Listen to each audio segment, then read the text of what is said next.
Lovers Quarrel. It's a long, sustained quarrel. What's going on, world? Hey, everybody. It's your guy, TJ, Mr. New Cool. And it's your girl, Dani, your particularly pleased parakeet. How was that for alliteration? That was beautiful. Thank you. Thank you very much. Amazing.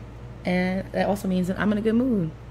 And I appreciate and I thank you for not addressing the fact that my animal this week was yet again a bird.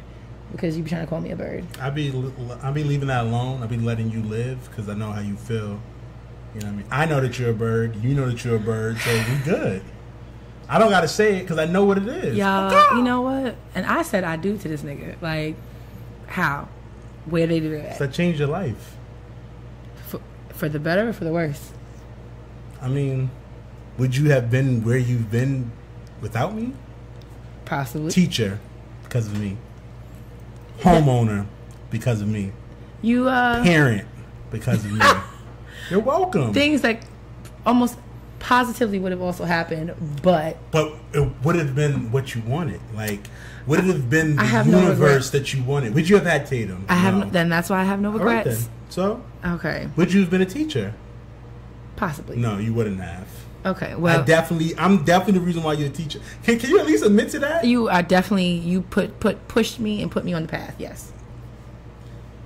Anyway, welcome to another episode of Lovers Quarrel. If this is your first time listening, welcome.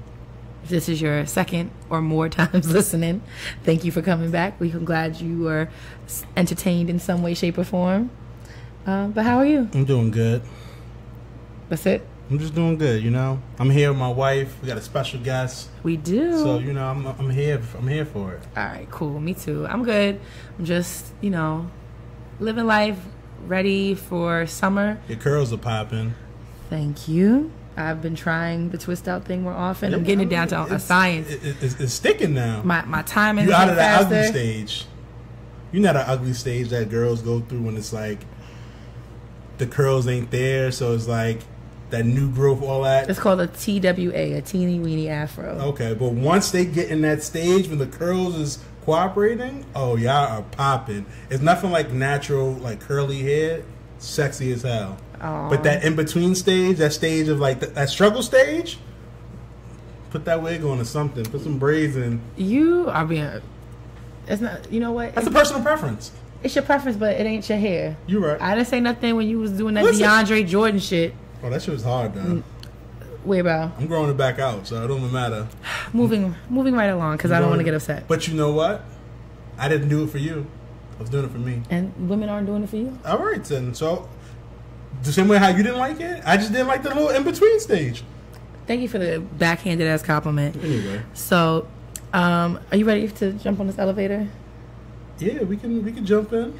Okay, wait. Can I ask Reek this in question that I... Go ahead. Oh, I'm here. Yes, you are. Sorry. This is a family thing. Question.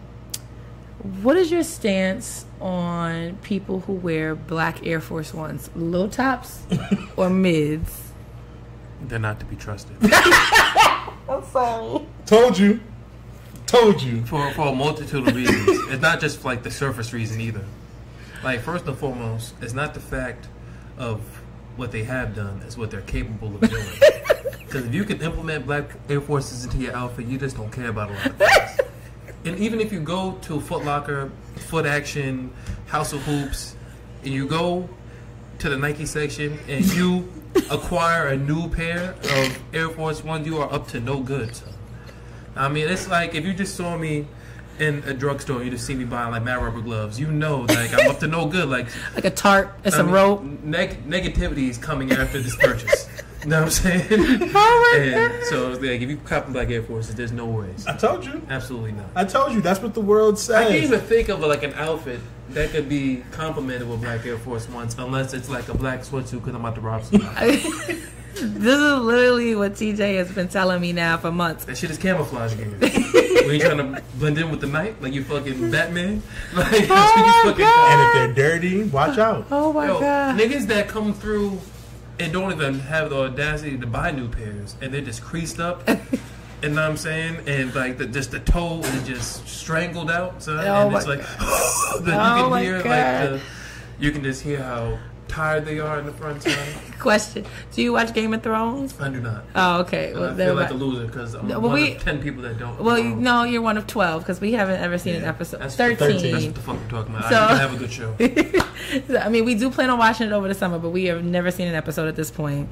No, but that needs to be kind of like one of our icebreaker questions, I think, at this point.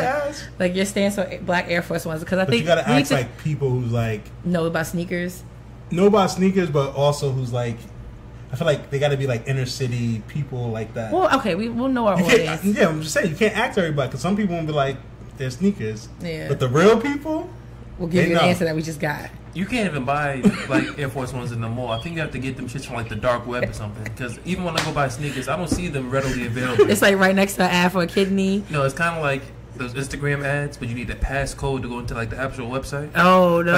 Like, are you a robot? You have to select the pictures of like the sidewalk. Oh no! That's shit you got to go through to get. Oh my like, god! Okay, I give up. This is another episode of Lovers Quarrel. This made my whole episode. That's because Danny didn't believe me. I never heard this.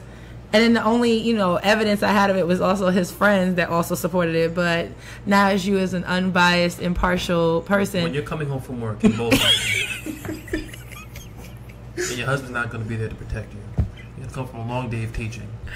Someone's going to cross your Black Air Forces, and he's going to take everything you have. And I just want you to know, if you see that shit, son, go to the nearby deli, store, post office, just go inside, go somewhere with cameras. You are not safe. God. I promise you now, next time you teaching, you're going to look at your students and be like, who got Black Air Forces? Because they're on the wrong path. Next time somebody says, they come to me and be like, Miss Bison, they be like, I'm like, my phone, I can't find my phone. Somebody took it. I'm going to go to the camera and I'm going to just start looking at shoes. 100% you know the type of shoes you're going to see. Oh my God. Oh my God. I don't even know what I was going to say. Oh, okay. We got to get on this elevator. I'm glad. You know what? This has started, I think, a movement within our podcast. But I literally, one of our, like, most recent episodes was called Black Air Force Ones because it was like a topic of discussion.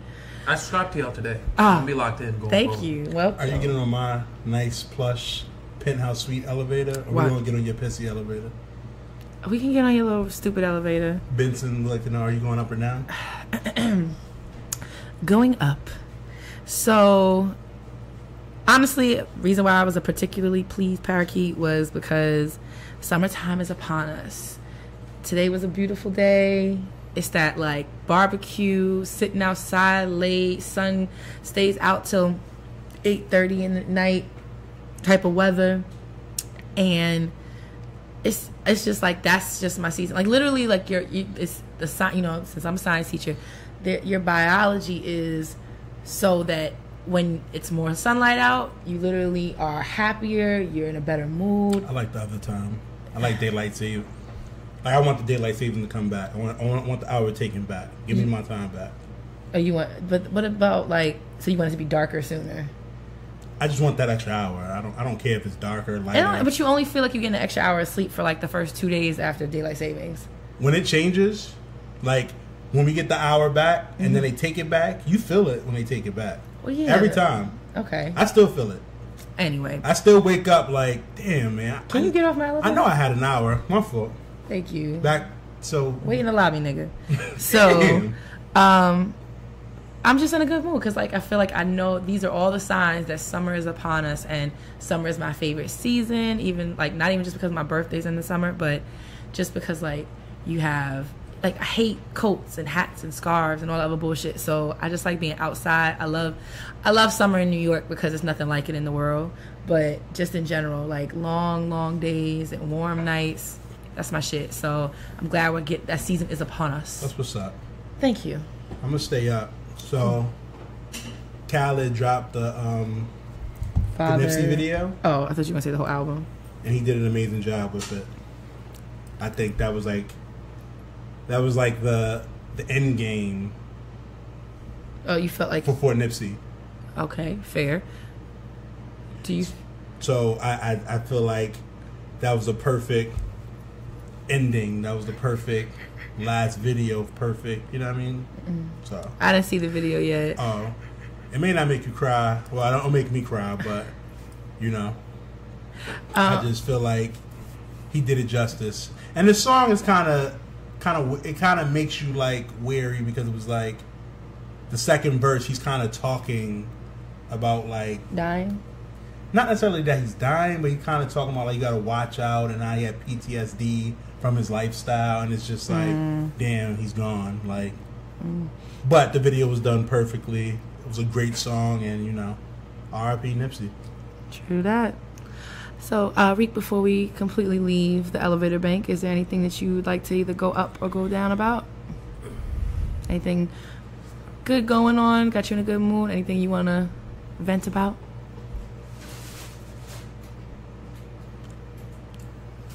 If you hear that, you'll go ahead. No, just off the top of my head, is there anything in particular that I want to vent about? No. Because what I would like to vent about won't necessarily make me the best guest on this show. Oh, okay. So, because of which, I'll decline. Okay. Fair enough. Even though I'm kind of intrigued on what that is. And if you heard that noise in the back, that is his hip-hop chicken that... This nigga is beasting, son. This nigga's on my chicken more than I am, son. Just, so, we'll fix... This nigga is beasting. So, it's all right, though. We had... Yes, so... Yeah, we've got some hip-hop chicken on deck.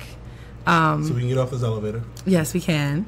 And now, of course, that we're done with that, it's time for our relationship tip of the week. And, of course, you are always given some type of, you know, sage advice, words to the wise from me. And then occasionally you're given a little gem from TJ. That's crazy. You're a hater, but I'm going to start it off this week. How are you now? Yeah. You ready? You prepared? Yeah. So, okay. I'm going to say never forget to have fun. In our relationships, we forget to be who we are sometimes. Sometimes we get lost in being the relationship as opposed to being individuals. So don't forget to have fun. Don't forget to do things that, you know, make you happy, you know. You like to play pranks, you like to smile, you know what I mean? Don't forget who you are. I'm just saying, some people forget who they are. True. And then they're, you know, miserable because they're not who they once were before. So fair enough. Was that a good tip? Yes. Okay. So my relationship tip of the week is, I guess it's tied back in. It's tied back into my elevator talk, which is capitalize on the extra daylight. And I quoted your fave, Mr. Aubrey Graham. And my tip was to start wearing less and going out more, but like with your partner. Y'all can see what we're right now. I hope. So I'm gonna just wrap up my relationship tip because this is Reek in front of us, and he is our wonderful guest, and he's about to partake in some hip hop chicken that we brought all the way from Baltimore for him. He's so excited about it. Does it travel well? Riddle me this. He's taking a bite. He's chewing. There's still some crunch in that thing. It's still some crunch in that thing. Well, he did do something different than most people do. Yes, he ended up. I am a chicken connoisseur. You don't throw chicken in the micro. That's not how you do it. That's not how the deed is done. You gotta throw that thing in the oven.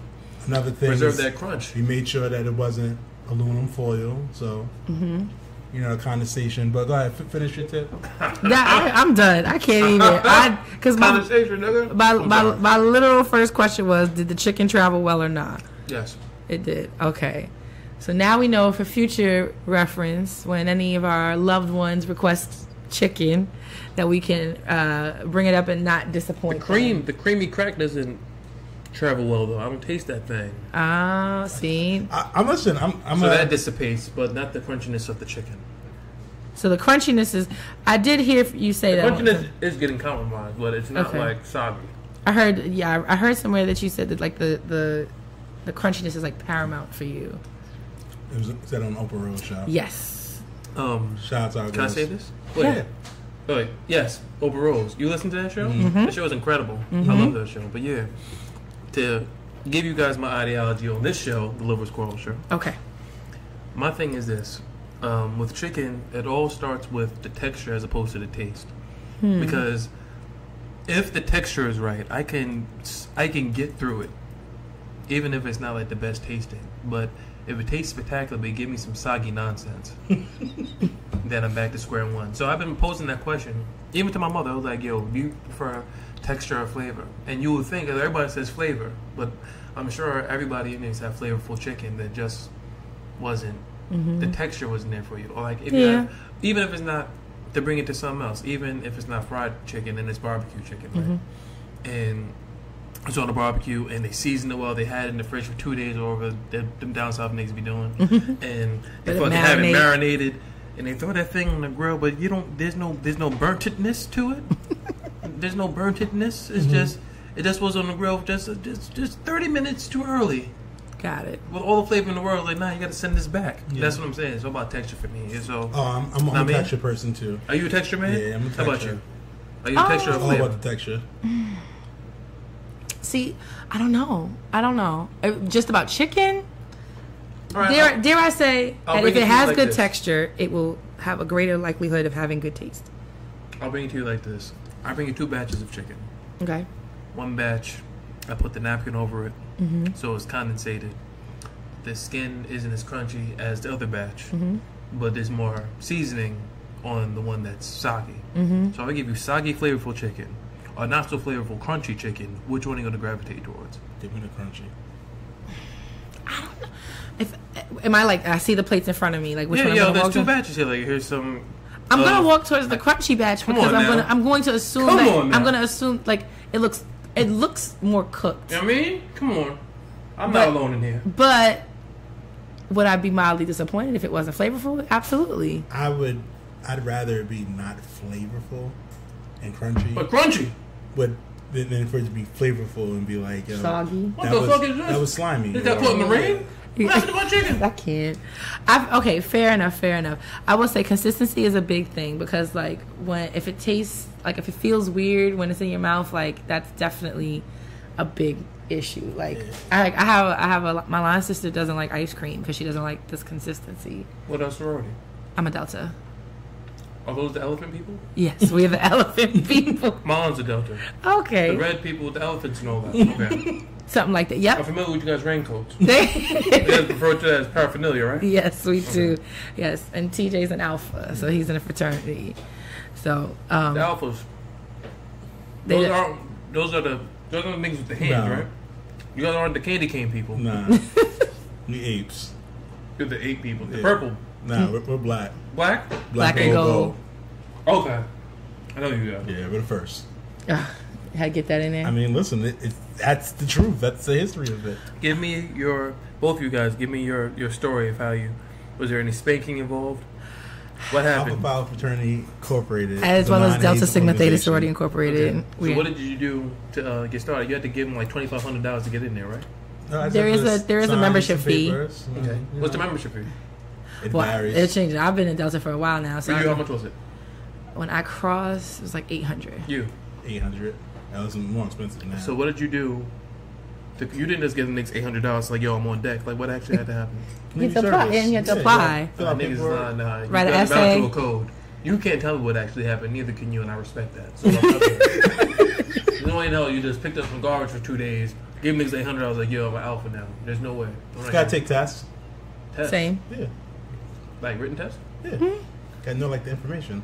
So you guys was outside till 3 in the morning doing that like side to side shit with everybody like my rips hurt? We don't do hazing. Okay.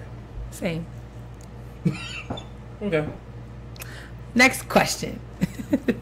Go over to my word of the week. Oh, I forgot all about that. So what's our word of the week? And I'll try to spell it. I mean, you probably heard this word before, but inconsequential. Inconsequential. There you go. I'm gonna keep that in there so that way it don't, my vulnerability on it. Hot sizzle. I think Drake needs some hot sizzle, goddammit. Inconsequential. It's lacking worth or importance. So that's my word of the week. And you've heard that word before, right, Dani? I know you can spell it. I misspelled it from the start. Wait, I'm distracted. That's fair. I feel like it's a very serious tone with this show. No. And I feel it incredibly goofy. So No. I need to serious up. No.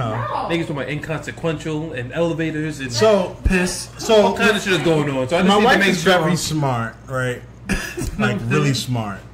Big words. She knows a lot about a lot. So therefore, I figured, let me smarten up. Yeah. Let me start just throwing words out there, learning these words, so that way I can get a better, growth in learning. Yes. And then a few episodes ago, she was like, start spelling the words. I'm like, fuck it, let me see if you can spell it, because you know everything else. So expand and expound. Exactly. The vocabulary, good brother. I understand. So should I try again now that I'm go ahead. Back together? Word is inconsequential. Yep. IN. CON. SE. Okay. QU. Okay. EN. Okay. TIAL. Okay. Inconsequential. You're winning. Thank you. I do what I can. So I should have. I You really were should have watching gone. The Kill in the B earlier this morning. You feeling inspired? Shout out Lawrence Fishburne. Excuse me. I said shout out Lawrence Fishburne. Oh yeah. You guys ever seen The Kill in the B? Yeah. She was in a spelling bee before. What? Yeah, it was like 8th grade. And Me too. Yeah, I lost on convenience. Never misspelled it again. I got in second place. I spelled Same. idiosyncrasy. I spelled that, and then you know what I can't spell? Restaurant. Like right now, you put me to the test, I'll get that wrong. Really? Word. You know what I miss? I kind of always I trip up on accommodation. How many C's? How many C's? How many M's? Always like I have to like double take on it. Any words? How about you? All of them. And on that note, we're gonna take a break. It's early. Take a message from our sponsor, and then we're gonna give back, and we're gonna introduce the man you've been hearing. Yes, again, because this is gonna formally introduce him. Sure. Using my Virgo shrug. Yes. Hey friend, it's time for you to ditch those workout gloves and get the grip and wrist support you deserve. What do you suggest? You need to get the Gainz Load and Lock grips by Gainz Sports Gear. They are more durable than gloves, have a non-slip grip pad that provides grip support and added wrist support unlike your traditional workout gloves, and will protect your hands from calluses. Do they come in different colors? Not only do they come in different colors, but they are available for men and women. Do yourself a favor, go to GainSportsGear.com. And remember, a better grip equals a better lift. Embrace the process. And you too can embrace the process by using our code Lovers10 at Gainz, GAINZ, sportsgear.com. And now, back to the show. Sure. All right, and we are back. And now the hilarious voice that you've been hearing all throughout the episode is none other than Reek. Anyway, I love your Instagram. Your Twitter handle. So is it the OG Black Man? It's Instagram too. Oh, it is Instagram. Okay, the OG Black. Yep, the OG Black Man. That cracks me up. So, and of the Clubhouse podcast. Yes. Of just. Well, honestly, Reek Rants. Yes, thank you. Yes, indeed. Season 2 coming soon. Yes, the baby was sleeping, but I was kind of like watching you talk, but I couldn't hear you, and I was like, "Oh, okay, this is what we on right now." I could still, I could feel you through you were emoting for me. You know what I mean? But we've already answered our first question, which was, did the chicken travel well? So we're glad to have supported that. Yes, I'm gonna have to try it one day, but hip hop is only good with the crack. If the crack ain't on it, it defeats the purpose. Now I have to have the blue hot sauce because they're not paying you. I won't say the name. The blue hot sauce. I gotta throw this thing on the thing and get right to it. Oh my goodness! I'll make it do what needs to be done. But thank you for just coming on the show. We really appreciate it. Yes, thank you for inviting me. Of course. We're excited to have you here. So, as always, we're a relationship podcast. So we're going to talk to you about a little bit about business, a little bit about pleasure, and then we'll see what happens from there. So the first question, though, that we always kind of ask our guests is, and please, if you feel like you need to take some think time, go right ahead. What is the wisest or kindest thing a partner, or anyone, if you can't think of from a partner, has told you?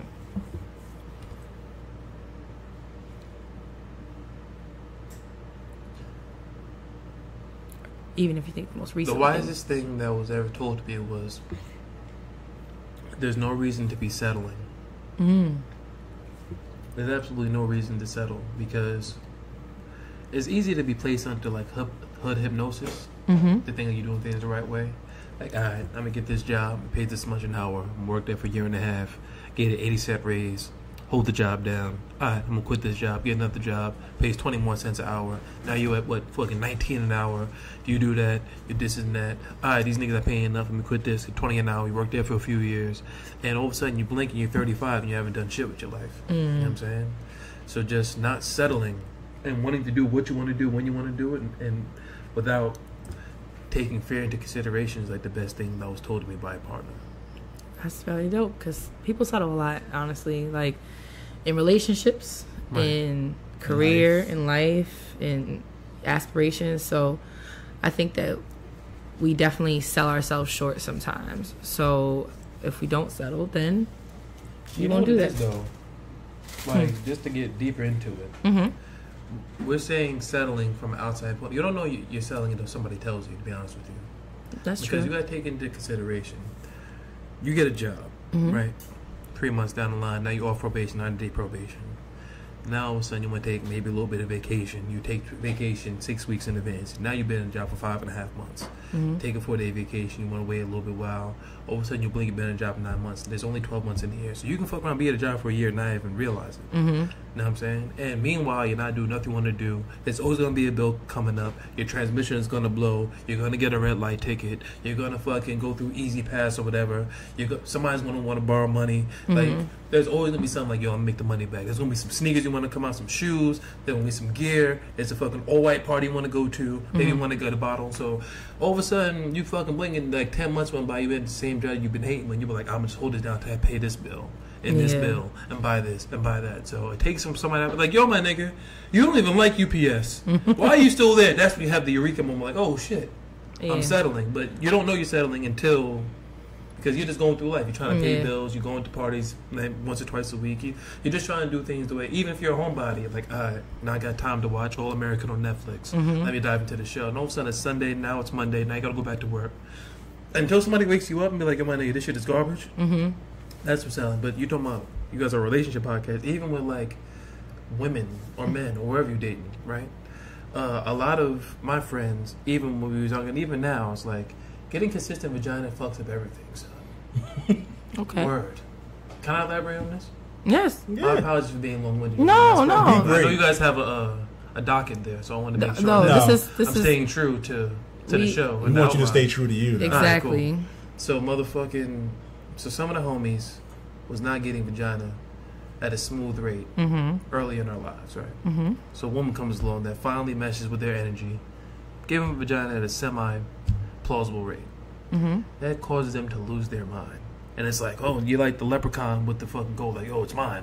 I want to compromise their integrity. They don't come outside homies no more. They got to go home at 8. Like, they're in 4th grade. Like, it's fucking Hey Arnold. All type of nut shit. And I was like, yo, bro, like, just because you have a girl, all of a sudden you see them not being so happy. They're not laughing at jokes. They don't want to go to them. They just don't want to do nothing but just be around their girl and argue the whole time, all because she's giving them the vagina. And that shit is mad weak to me because I understand vagina is important, son. But getting placed under hypnosis because of vagina, and then she does like all kind of nut shit, like gain weight on him, probably go kiss another guy, just do mad, just mad shit that just isn't smooth. You know what I'm saying? And then just it's like, no, but she's my girl though. Like, why is she a girl? Bro? This is the first actual girl that actually gave her body on a consistent rate and actually likes you, kind of. So now you're just settling. You know what I'm saying? Isn't there what's your greatness never settles? That's Oh, I know the saying, but I don't know. Somewhere. But I don't know. Yeah, I don't know who said it. They're not paying you anyway, so fuck them. Okay. Well, I'm not getting paid out here. But I can understand. Fair enough. I can understand the idea. And it goes both ways. Because we kind of talked about that as far as being like in a honeymoon stage. But I can understand. You should never lose who you are. Yeah, and the feel want to start over, all kind of shit. Like, all type of variables always get placed into why you shouldn't leave. And then you don't want to weigh the pros and cons, because once you start seeing the cons, it's like, wait, I got to start over. I got to get back in the market. I got to go play the bar. I got to go. All those other shit that you really don't want to do. But it's like, yo, but she's not making. Even with women, it's like this nigga is like using your car when you're not at work. Like, this nigga's just doing all kind of ham shit. But he was like, no, this nigga loves me, kind of. Jody's, first of all, there will be no Jody slander. What? Is he not upstanding? Was he not a fuck nigga? He was figuring it out. He didn't even get. He just let her taste it in the spot. He didn't even get the ass. That should be important. And nigga was in the spot. That bitch wanted some daddy dick. Oh my. He said no and walked out. Oh my and God. walking up the stairs. But why did he go? He was truthful. Why did he go there to begin with? That shouldn't matter. That shouldn't matter. Everybody is growing out here. You know what I'm saying? When he went up the steps after they got the tacos, and he was like, yeah, fuck bitches from time to time, that's a moment of clarity. Any psychologist will tell you a moment of clarity is paramount in growth. That's some fuck you know clarity. But she stayed around, didn't she? Because she settled. All you need to do she was... settled. She was on the hopes that he would get his shit together. Look what happened. All he did was eat the box and make tacos, and it was back fine and dandy. Like you saw the movie. Because people settle. Exactly. But if you look at the end of the movie, she got pregnant again. They're playing fucking spades. Only them two, which is psycho shit. So I don't know how that works. That's crazy. Fucking. Maybe they were playing spades with two people. What's going on? Maybe they were playing with their tether, so we ain't see. Sure. You know what I'm saying? But there will be no Jody slander. I believe that Jody. I believe there should be a 30 for 30 on Jody. But that's what he went through, son. He went from living with his mom, got beat up by the boyfriend, was fucking fixing bikes, was fucking selling bootleg clothes to gay niggas in barbershops and shit like that. Then he fucked around, shot Snoop Dogg with his mans, punched a few niggas in the face when they try to steal his liquor, and then he got the girl at the end of the movie. That shit is dope, yo. Everybody knows that story. Yeah, that's an all-American, dream. You feel me? And both baby mothers, he was fucking them both at the same time, and they both knew, and they still held it down in his mom's crib. That's dope. Outside the fact he got choked up by Melvin, and he saw Melvin be naked, drinking Kool-Aid, making eggs and shit like that 3 in the morning. His own shit was like, a real nigga would have shot Melvin. Fuck out of here, boy. Put a robe on. But besides that, word. Oh my God. So, I'm almost scared to ask. We decided to flip that same question on its ear. Ask you, what was the wisest or kindest thing you've ever told someone? Or a girlfriend? You have to stop coming to me with a place of you thinking that you know the answer when you want to start a conversation with me. Because a lot of times with women, or in my current situation, it's never from a space of, I'm devoid of knowing the answer. I want to know the answer so I can know who this person is better. It's more so, I've collected this fake data. I kind of know what you're about. So I'm going to come to you with this question with the strength that I know the answer. So if you say anything that strays away from what I think the answer is, you're probably lying, which puts me at a disadvantage. So all throughout the time I'm talking to you and I'm being expressive, but you're not being receptive to it because the whole time you just think I'm lying. So as opposed to being receptive to it, you're just coming up with responses as I'm speaking to you. You're on defense. You're not even hearing what I'm saying to you. You're just listening just to come up with a response to stuff, which goes fucking nowhere. So just listen with an open ear. If you want the answer, stop thinking you know the answer prior to asking me the question. We can actually move way more smoothly than how we're moving right now. I think that's fair. Because we were also talking recently about how people will listen to respond as opposed to listening to understand. And then I think that's fair. I mean, especially like even as much time as TJ and I have been together, sometimes I'll go to him with a question or I won't go to him with something because I think I'm going to be able to accurately anticipate his feelings toward it or his response. And then it doesn't always work out that way. And so then it's like, well, damn, either I was sitting on my feelings for too long or I maybe like think that he's not giving me, not even think that you're lying. I just think that like I'm either like taken aback, surprised, or I don't want to say unconvinced sounds like I think you're lying, but like unsure of like if you're being serious with me sometimes. But I think that's fair. Like you gotta sometimes. Here we go with sure. But anyway. I'm just saying, like, sure, I can understand that. Sometimes you do have to, like, people will surprise you even after all this time. Like when I tried to help you with Tatum's shoes and you were upset with that. Tatum is your daughter? Yeah. Yes. I'm following. Okay. Yes. You thought Tatum, what is it, a unisex name. Yeah. For job opportunities in the future, you guys are smart. Well, it was really just because we like the name. Everybody in his family has to... Everybody in his family's name has to start with the letter T. So I had to give a lot of thought, like well before she was even a thought. If you wanted to be with me, yes. So family tradition. Not if I want to be with you, but I'm respecting family tradition. Nah. Let my man rock. He made you a teacher. If you want to be with him, you had to get down with the bylaws. And the bylaws stipulate the child's name starts with a T. Ain't that right? Come on now. Ooh, he agreed with me. I want y'all to argue later on. I really love you guys. I love you guys. Don't argue because of me. I'm just he does have to go home at some point. That's cool. I'm just saying, it's very rarely that I have, someone who understands me. That's fine. Who capes with me. You know what I mean? You need that. I'm a caper. The Cape Crusader. The Cape. Wait, I don't like that. That has a negative connotation. No, that's not no negative connotation. Because who's the Cape? Is that Batman? Yeah. See, it's a Batman reference. Who's your favorite superhero? Batman. Okay. Same as him. Well, he's the fucking best. I like Batman only because I like people that use their wit as opposed to strength. That's what makes him the most dangerous. He's the smartest one. He's the one person that actually gets older out the whole Justice League, and he's like the smartest by far. I feel like this is the moment in Step Brothers was like, did we just become best friends? Yeah. But I'm not putting my testicles on no fucking drums though. Trust me, believe that. Oh no! Remember that scene? What? You remember Step Brothers when he put his Step mouth? Brothers. You know what I mean? Okay, we talking about. I watch movies. Come on now. Did you touch my drum set? No. He's like, why are you sweating? Oh, So, okay. What's one trait about you that you have had to change over the course of your relationships? To be a better partner. How selfish I am? Because I'm a very linear thinker. So I can justify my actions. I don't see it as selfishness until I so nah, bro, I'm on this bullshit. So, for example, I had this very big habit of doing something and then telling you what I did after I did it.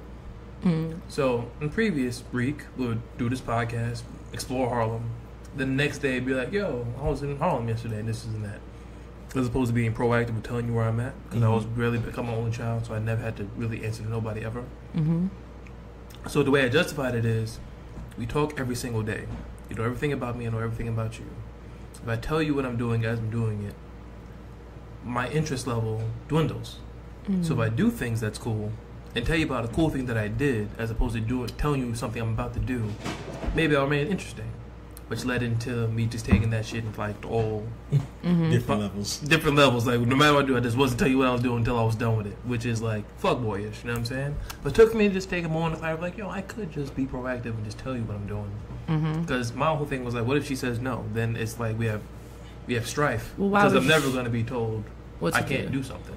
Well, you shouldn't have to be told you can't do something. It's like, you guys have friends. Yeah. You have homegirls, or homeboys, or whatever, that are territorial, that do you're not doing X, Y. We all know that person. In our youth, maybe, but like maybe younger, definitely, yeah. Where you going? Yo, you need to be home. You're not doing none of that. Yo, you're not doing like that's you know what I'm dead. Yeah, exactly. No. So it's like I won't even place you in a position to like tell me that I can't do something. So things can be weird. I'm just gonna like just do stuff. Has somebody ever tried to like execute that flex on you? Yeah. Like, 100%. Her. Okay. Oh no, and I started laughing, and I went anyway, and then. Oh yeah, see, no, that was like that. I guess it's like almost a little. Go to the strip club. Foreign. Have fun, TJ. Do you need some money? That's awesome. Can I come too? That too. So, it's like. You grab ass in the strip club?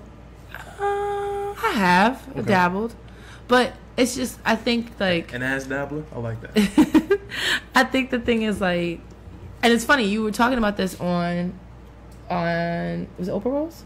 Okay, and it was kind of like this asking versus telling. I was on 2 episodes in a row. So okay, I'm trying to It was on the first one. Okay, not the one you came. But I think the thing is like, it was about kind of like hanging with somebody who was kind of like They asked you about the enemy. Like an enemy, yeah. Yo. So.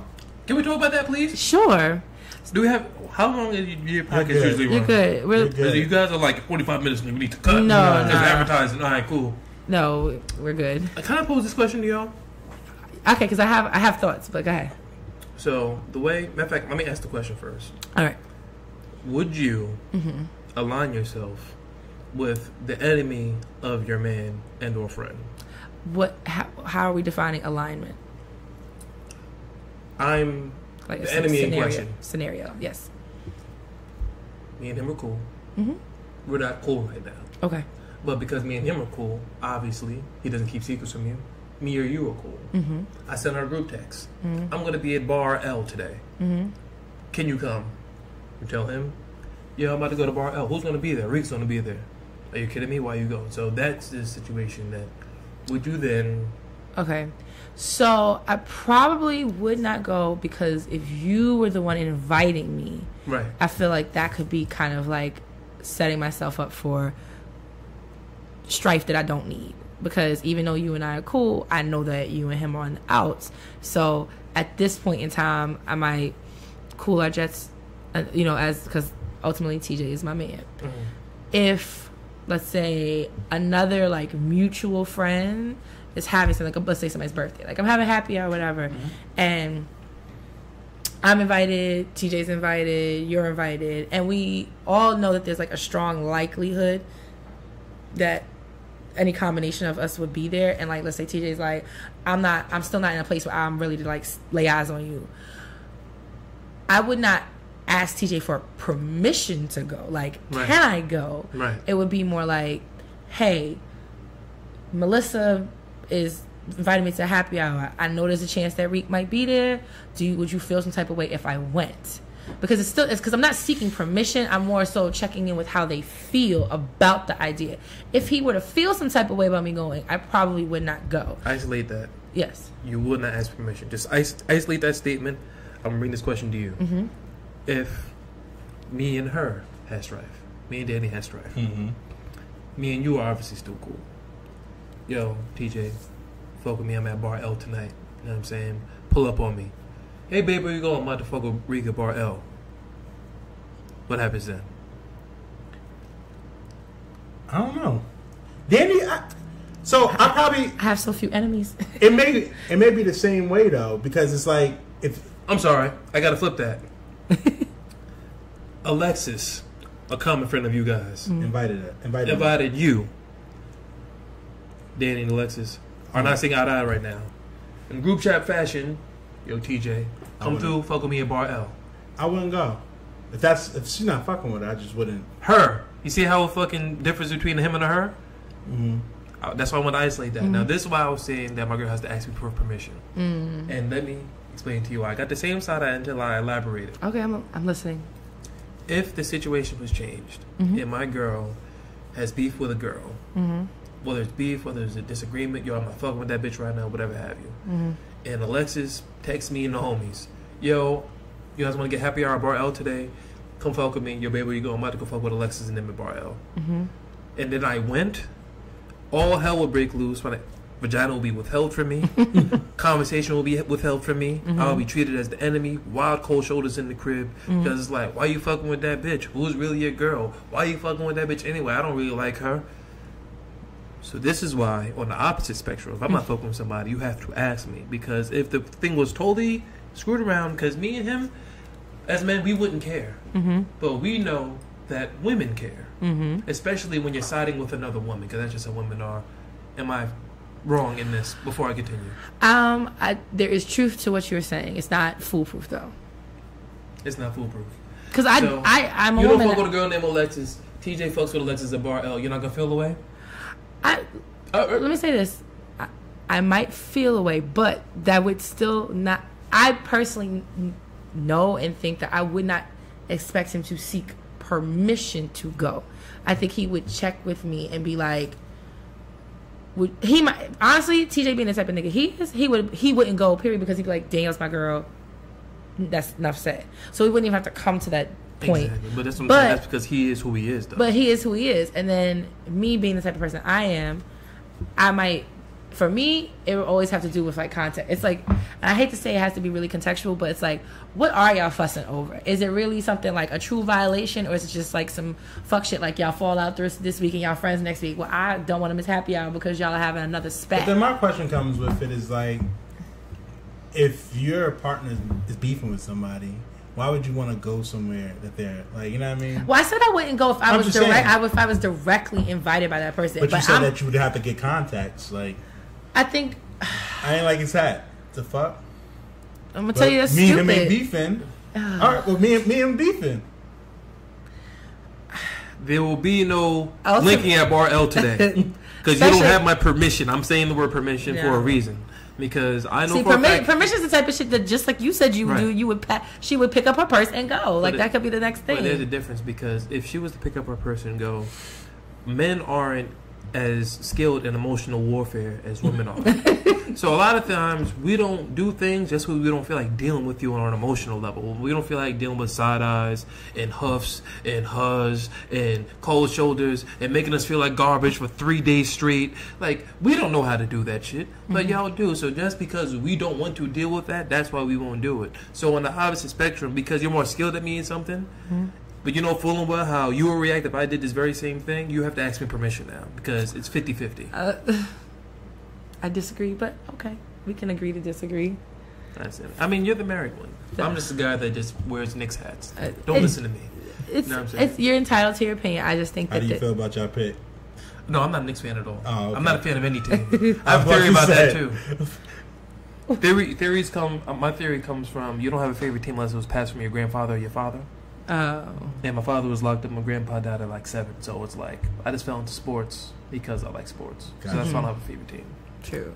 So no favorite team of any sport. Nope. I just watch football and basketball like wild objective. Like an appreciation of it. Yeah. So you feel like, do you feel invested? Like yeah, I can watch any team and like find value in the game. Will you pick a team between like if based like, on players? Like a game going. Okay. Who's your favorite? So I haven't had a favorite player since Gilbert Arenas.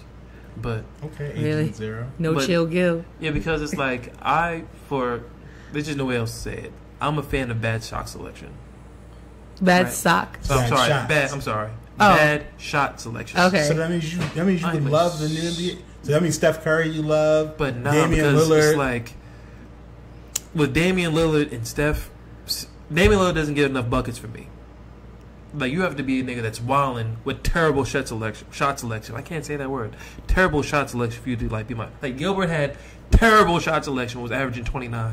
You know what I'm saying? So Dame only averaging 26. That's not gonna get it done as my favorite player. And Steph is a fucking robot, so that's not gonna get it done. He does like a lot of shit like catch and shoot and going on screens. That shit is not taking terrible shots. You're just taking contested like shots. James Harden then? I'm fucking with James Harden. Okay. Son. I'm fucking with him OD. You know what I mean? Like I was fucking with Brandon Roy for a little minute, but then he got hurt because of his knees, and then from there I just been watching just to watch. That's fair. I'm a Laker fan. This was the segment of the show I went to the bathroom in. Oh, you still up? I said this was the segment of the show that I should have gone to the bathroom in. I mean, well, listen. No, we can talk about any team because I know about everybody. So if you want to talk about the Lakers, we can talk about the Lakers. We're not going to talk about my team. Okay. We're going to keep it going. No, yeah. I don't have a favorite team. I only have a favorite player. What do you think has... Who is who? LeBron. Okay. What do you think has had the most impact on your outlook on relationships? Upbringing, career, family? None of the above. Okay. Mm-hmm. The most impact is my ability to be in the moment with stuff. Mm-hmm. So as opposed to being, what is that being? Retrospective was past tense or introspective. Well, retrospective is looking back. Introspective is looking in, within. Exactly. So I'm introspective. Okay. Because with me, I always operate from my base of just like pure logic. Mm-hmm. And I hate being that person like, damn, I should have said that. I should have said this. I should have said that. So I take my time when I speak, especially like when I'm arguing, whatever have you. Mm-hmm. So from there, it's like, all right. And I'm receptive to information. Mm-hmm. So if you come to me, because that... You think like something, to me, was something so easy. Like if you present to me a problem, mm-hmm. and you present to me the surrounding factors, how this became a problem, mm-hmm. and I agree with your stance, we can move forward. Mm-hmm. But a lot of times I'm faced with, you should know what you're doing. No, naturally, you would know this or this. Naturally, you should know this is that. Why should I have to tell you this when you should know this? Like, I'm greeted with that a lot. I'm like, mm-hmm. We have two different minds here. So if something that bothers you isn't bothering me, obviously, because you're mad and I'm not, wouldn't it behoove you to tell me what's making you angry so I can make strides to not make you angry? Mm-hmm. So once I'm told this, then I implement this. Mm-hmm. But naturally, when you're someone like me that's used to being alone, mm-hmm. that finds comfort in being alone, mm-hmm. that finds solace in being alone, mm-hmm. I don't really share much as far as like I share what I share and I'm willing to share it. Mm-hmm. You know what I'm saying? Especially emotionally. So if we're actually doing this together and I have idiosyncrasies within myself that you're not really meshing with, mm-hmm. literally all you have to do is tell me. I'm like very like task oriented. If you give me like a list, like to here's the shorts for today, this isn't this and that, I'll actually like take a pen, fucking check the shit off, check the box off. That's just how I am. So it's like you tell me what's going on, I then proactive to get this shit done. But when I'm supposed to be in a state of euphoria and I'm supposed to be like Miss Cleo and I have to take out tarot cards and I have to know what you're thinking before you even say it. Well, if we're supposed to be one, you should know what I'm mad at before I'm even mad at it. I'm like, all right, we're not going to go nowhere then because that's not how I operate. That's fair. I guess my only question is that this always applies when it's like the first time something's come up, right? Because if something is like a repeated issue, agreed, then there is should be some type of like, well, this is a trend. Yes. So I should be like have some foresight. OD. Okay. 100%. Just making sure. So the way that you're talking, it has me wondering about your zodiac sign. And I don't know how you feel about astrology, but I'm just curious. It's kind of been a topic of conversation these last couple episodes. But can I take a guess? Okay. Are you either an Aquarius or a Virgo? I'm an Aquarius. Fucking A. Get it, Danny. I'm just sorry. You just gave me those vibes. Thank you. I only went with the Virgo once I heard you talk about like tasks and like being very like, because I always get the sense that they're very like, and they'll tell people what's wrong with them. Like, this is where you had me fucked up, and this is how, and very logic oriented.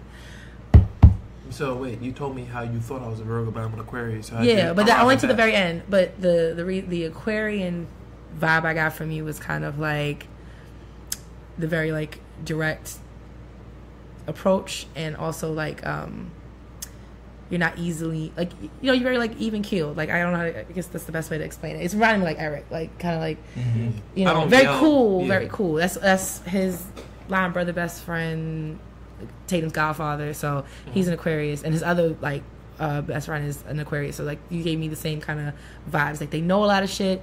They express it very clearly, but they're like very like kind of like a calm lake. Like you can't, like there might be shit going on under the surface, but you're never going to see it based on like below the surface, excuse me, but you're not going to see it on top. So that's kind of the vibe I got. Okay. I'm not into astrology at all. Okay. So I'm always curious about, just because I was born a certain day and a certain month, how I have all these character traits, but it's interesting. I think there's like nothing's necessarily 100%, but I think that there's I would say this, like everything can't also be 100% wrong either. Right. So I think it's somewhere in the middle.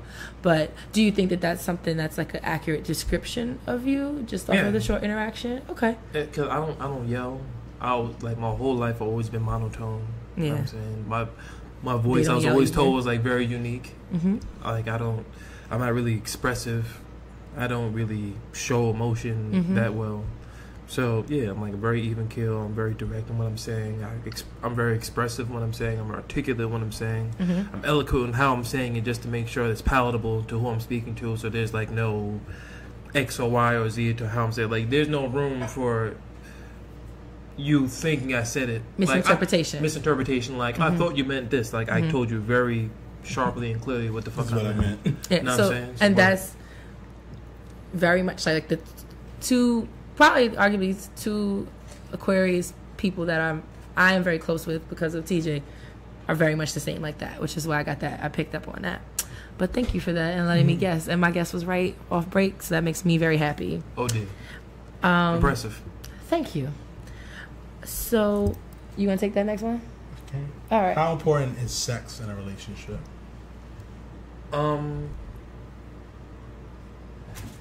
It is important, but it's not that cut and dry of an answer. That's fair. I'm not like an addict, right? I'm very comfortable with having sex 3 times a week. I feel like I can operate without being ultra horny on having sex. When you break that down, like every 1 to 2 days. So I had sex with you Sunday, I can make it until Wednesday. Okay. You know what I'm saying? It, like comfortably wake until Wednesday and not have it on my mind. Yeah. But once like days start going by and now it's Friday and it's Saturday, I'm like, yo. Okay. Because we're in a state of trust. I'm not cheating, you're not cheating. You're my only source of sex right now. And this is how it's gonna be till the very end. Either we break up or until we die. This is true. You going all these days are giving me no ass is not benefiting anybody. You know what I'm saying? You started. I'm like Blade. It's like after a while, I got these vials I keep in the freezer because I'm not trying to kill people. So when the vials run out, you're gonna be like thirsty for blood. I'm like, yo, come on. I'm not trying to. I do not want to kill innocent people. That's not my. That's why I'm Blade. That's why I actually fend off vampires. But yo, you take my vials away, and you're not providing no blood. I don't know what to tell you. Fair. After a while. So I'm like, yo, how you going 2 weeks without giving me no cheeks? Like, am I no person horny? Is your horny getting quenched somewhere else?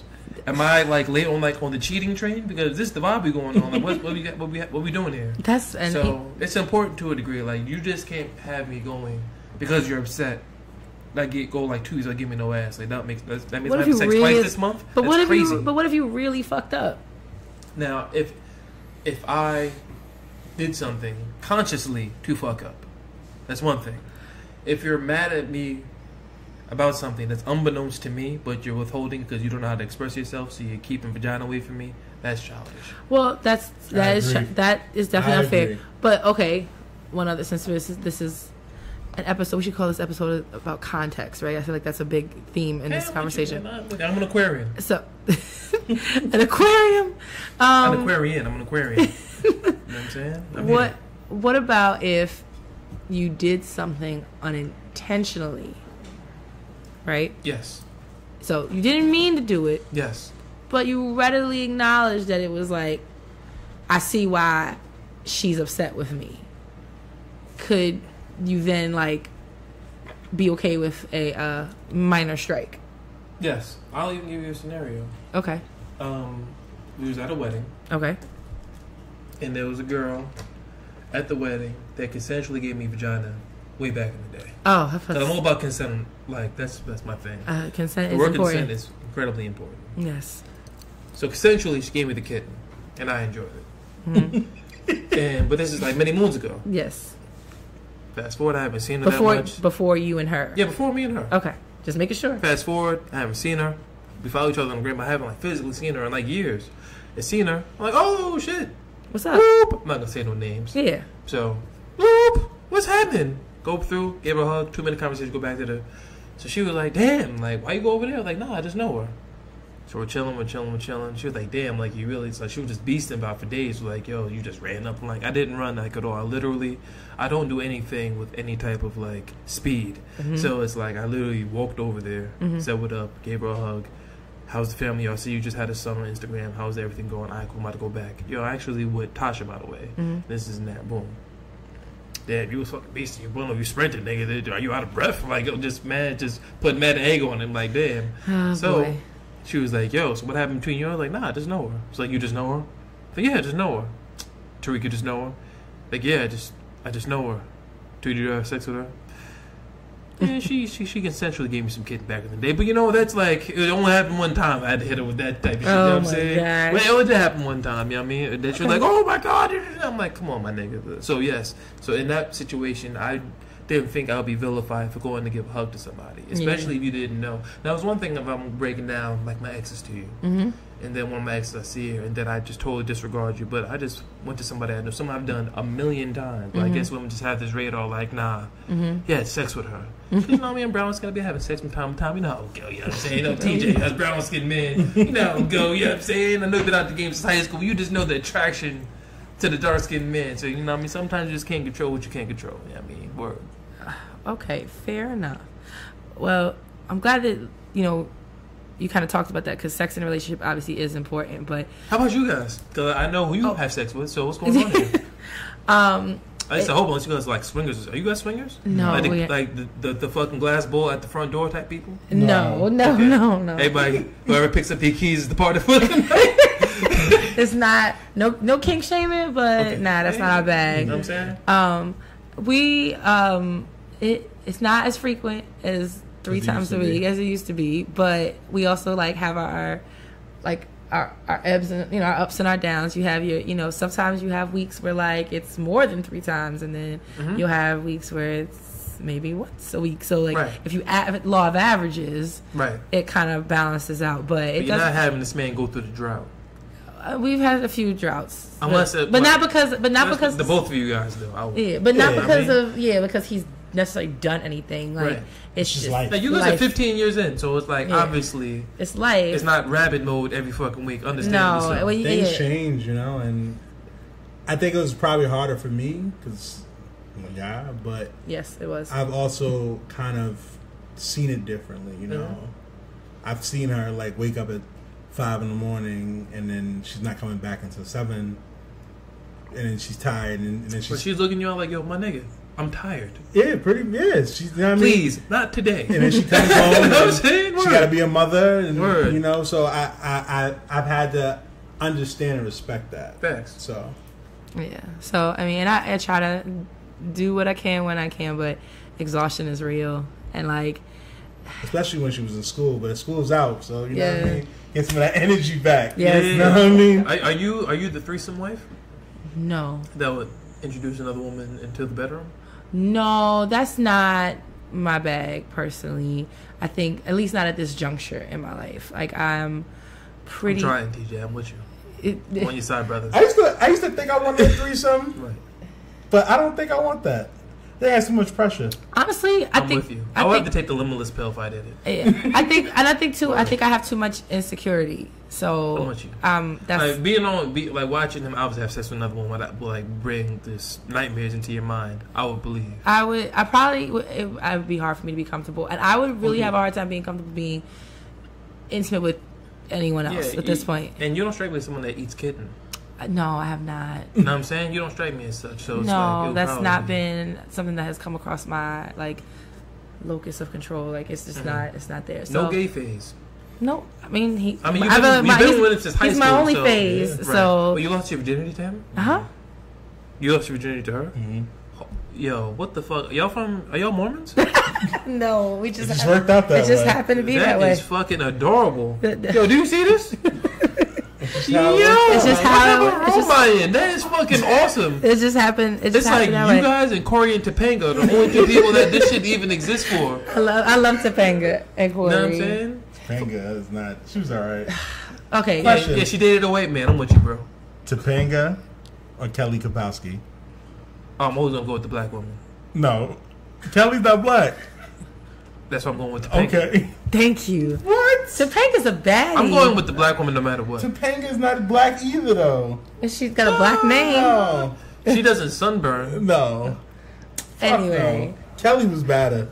Nah, brother. See- What I will say though is Myra from Family Matters Oh. has everybody beat my eyes. I believe like she was like the hidden gem and like the black She's sitcom. prettier than Rest in peace The to Lord. her. Laura, yes. I was like, yo, pretty Steve enough. Urkel is wild. I'm like, fuck her. You go into transformation chambers and all that shit for her, nigga. Myra is the vibe, nigga, and she's on your back. What are you doing? You know who was actually was bad? It was Eddie's girlfriend. Remember the one with the curly hair? Oh, Greta? yeah. Was it Greta? I don't remember. But she was pretty dope too. She had the natural. She gave me like Cree Summer vibe. But yeah, for us, that's even being each other's one and only. That's also like. That is crazy. But being it's- each other's one and only. That shit don't even exist no more. son. Yeah, well, we're the exception, not the rule. But that's okay. Like that's why we have other people on. You so- guys are like fucking like Pokemon cards. Or some shit. Like, there's some shit that was like.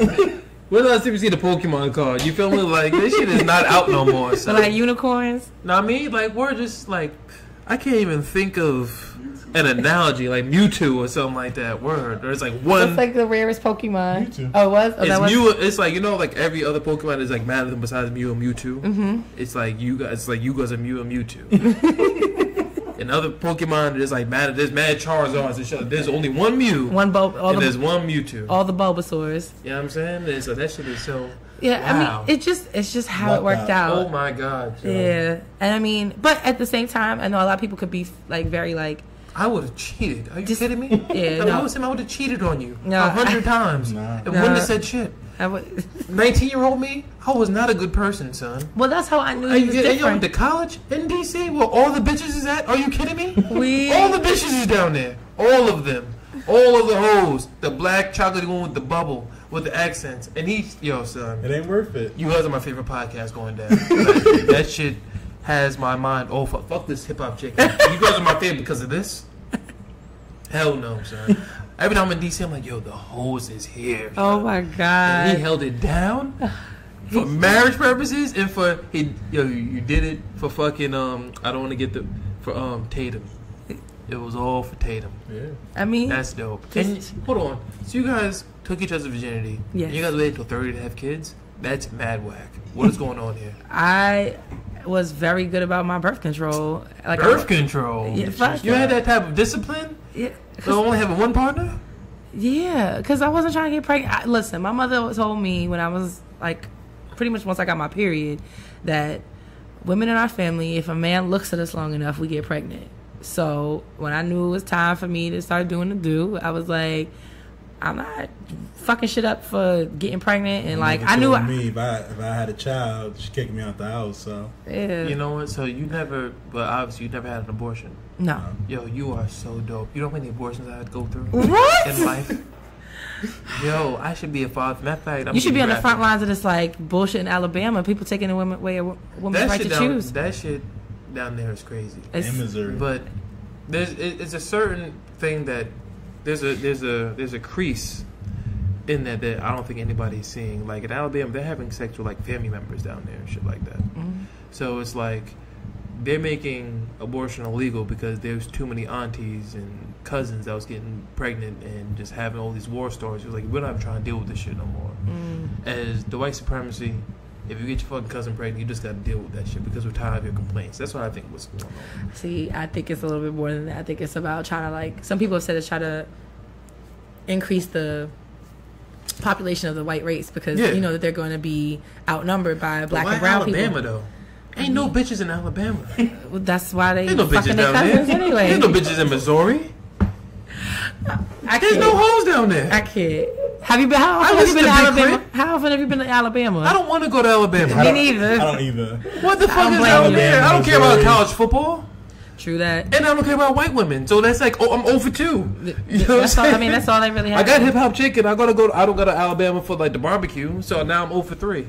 And I'm not into, like, even if you gave me like the geography of Alabama, like, yo, you haven't been to fucking Alabama unless you went to this town, and then it's gonna probably be like a 4 square mile radius, a whole bunch of blonde women that shower every other day with no ass, and that's just not what I'm into. Oh so my god! Why am I going down there?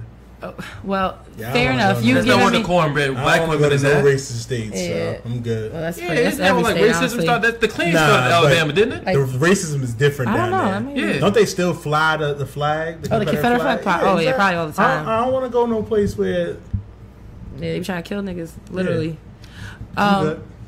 But to answer your question, no, I have never had an abortion. That is fucking So you guys. I see why you guys have a show. This type of shit, is this like the onus of your show? I'm going to start listening going forward. I subscribed to y'all yesterday. Yeah, we talk to people, we talk about our own relationship shit. But fuck that shit though, son. You guys took each other's virginity. Yes. You've had no abortions. You waited until 30 to have a child. Yes. This man hasn't cheated on you, and he went to school in D.C. where all the bitches in Baltimore, but yeah. Baltimore, the bitches is there, son. Nigga. Yeah, that shit is crazy. The DMV got all the bitches, and he just held it down. That shit is spectacular to me. Word to mother. For him to be so young. He was a 21-year-old me. I'm 29 now.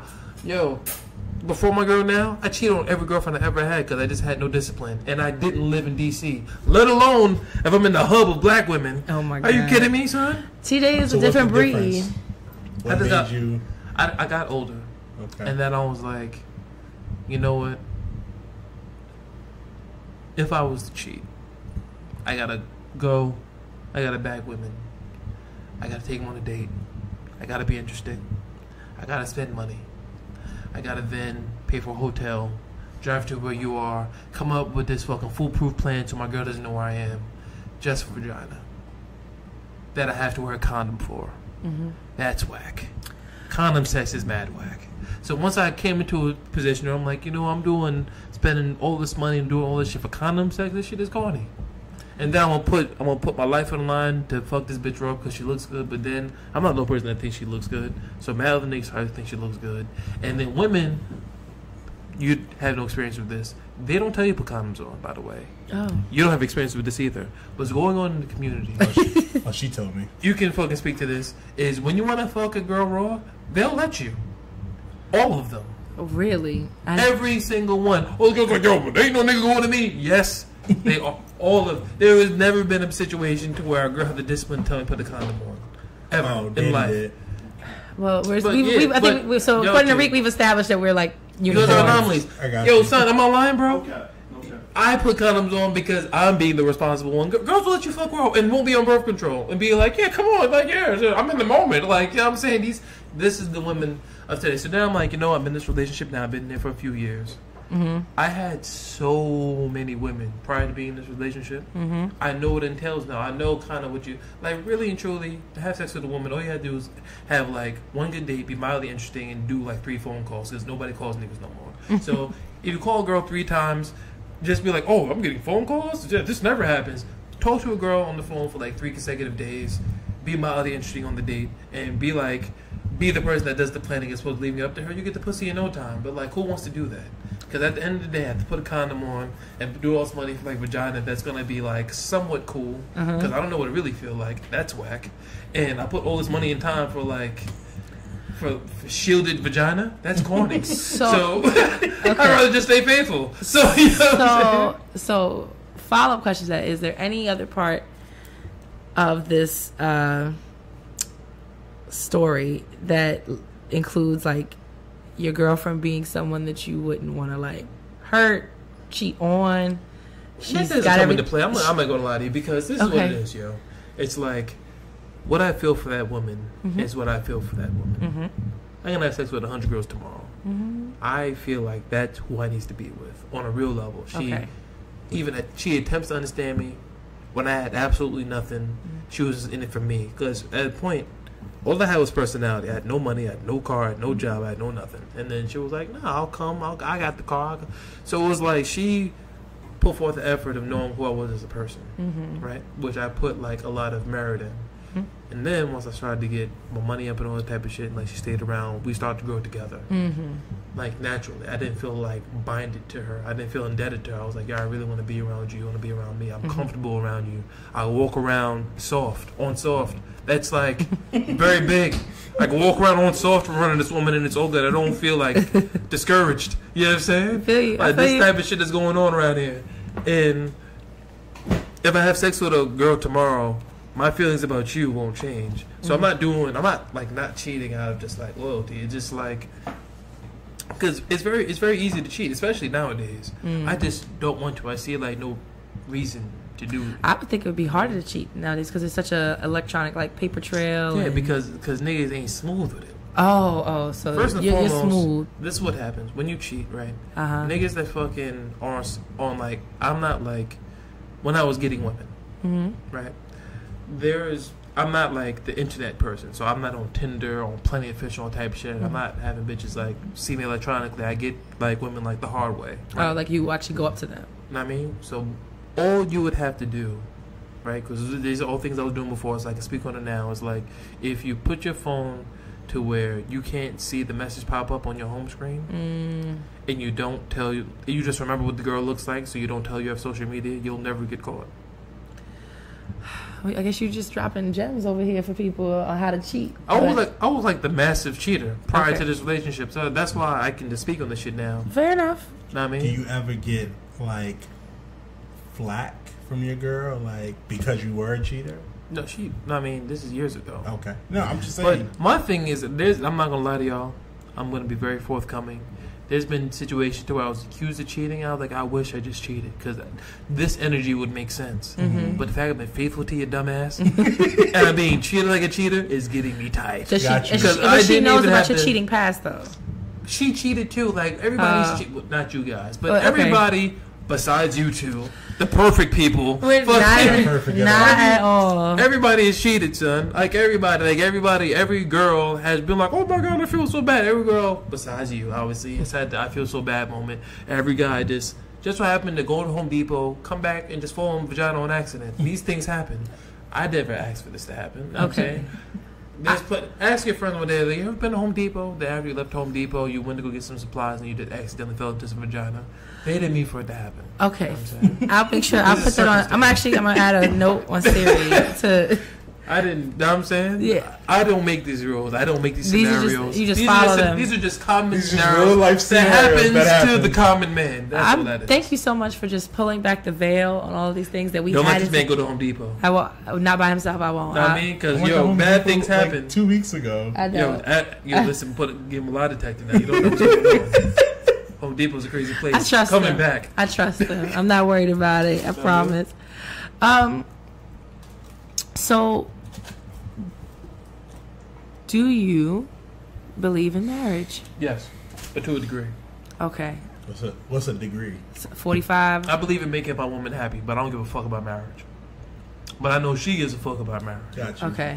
So I give a fuck about marriage. You get married because that's what she wants, but not necessarily because... Yeah, my family, all my uncles, are like terrible people. All of them. Well, not all of them. Some of them are married. I come from... My mother has 10 brothers and sisters. Golly. So... Both your parents are 1 of 6? My grandparents... 1 of 6 versus 10. I mean, 10 is still a lot. Had 11 children. Yeah. Wow. My mother is the youngest of 11. Mm. So, I've seen... And my mother had me when she was 21. Mm-hmm. So, I'm kind of like the same age as the rest of the kids. Mm-hmm. Some are older. Some are like 15 years older. Some are a few years younger. But I'm amongst the fray. Yeah. You know what I'm saying? Because my mom had me when she was 21. Yeah. So, because of that, I've got to see like how every aunt and uncle has progressed in their life. Mm-hmm. And some of my uncles got married. Some uncles has had 30-year girlfriends, right? So I don't give a fuck about marriage. Mm-hmm. My mom was never married. My mom just had me and just did mom shit for like the rest of her life. Mm-hmm. My father's never been married. My father got locked up when I was 14. Mm-hmm. So with me, and then when you start to get into the schematics of marriage, it's like a business agreement, right? Mm-hmm. Now, Yes. I will say that there are cool things that come with being married on a business level, on a financial level, on a tax level, Yeah. on a break level, on a homeowner level, as opposed to you being claiming as a single, whatever have you. So if me and her are trying to make like power moves and shit like that, then it will make sense to be married and go into like a business agreement. But that's all really marriage is a business agreement, which is why I'm under the line of thinking that when I do get married, Okay. hopefully it's with her. Okay. I pray that it's with her. Okay. That we just like go to the courthouse and get married, but have like a huge reception. That's fair. Because I'm not trying to have like a $20,000 wedding for niggas to watch me get married. That makes no sense at all. I'm about to be in debt for a talent show. Like, what's going on here? I'm not. What are we doing? I can respect it. I'd much rather put 5 bands up, rent out a hall, get a caterer, and we all celebrate the fact I got married, as opposed to doing this decadent wedding where I'm wearing a suit and she's wearing like this $10,000 dress and the nigga with the Bible and all that type of shit. Niggas sitting down watching the ceremony, like for what? When we can just turn up at the reception. And that's fair. I think, like, I definitely think that, or excuse me, not even think, I know that the closer we got to our wedding day, the more I understood why people eloped. Because it's just a stressful time, too. OD. But it's just stressful. We love each other today. We're going to love each other tomorrow. We're going to love you next month. Like, yeah. You know what I mean? But I will say that, like, I wouldn't have changed anything for what we did because, like, and that's like everybody has their own, different strokes, different folks. You guys had a fancy wedding? $10,000 and all kind of crazy shit? Pretty much, yeah. A little more than that. But we had it at church, then had a reception. And still, honestly, though, most of the money is in the reception regardless. Like, our church, we got married at, that was free because we just, kind of make like a donation kind of thing. Everything tithe. else was like, Everything, like, the You other... guys go to church? Huh? You guys go to church? We, like, a la carte Catholics, so we come and go and stuff like that. But I don't fuck with no church, but I feel you though. Yeah, but I mean that's what we both grew up that way. So we did. Me too. I don't fuck with no church. Fair, that's fair. The Catholic Church has a lot of problems, but that's something that we knew that we wanted. And at the time, the church we went to was like we really like banged with it. Like the priest that was there he wasn't like a traditional. He was very like he was cool. Yeah. So. Saying that all to say, like, we had it, but it's like, it's what we wanted. So it's like, as long as it's what y'all want, that's all that it should break down to. But I can appreciate you saying that, it's not important to you, but if it's important to your girl, and, like, then you're willing to go along with it. And you're right, it does have a lot of, like, financial and legal ramifications because, it's, if you want to spend the It's a rest, business agreement. That's why. Yeah, I need to get it notarized, and there needs to be a signature, a witness and stuff like that. You need to pay like legality fees, was like $27. Like there's all types of stipulations that go into it prior to getting married, which makes it a business agreement. Yeah, which makes sense. Yeah, I mean because it's easier to get married and harder to divorce. Yeah, but I think too, it's just like think about it, like God forbid if something were to happen to you, like let's say in 10 years from now, and you would, I'd imagine ideally there'd be a very select few people, probably her and your mother, where you would like they had to make a decision about your well-being.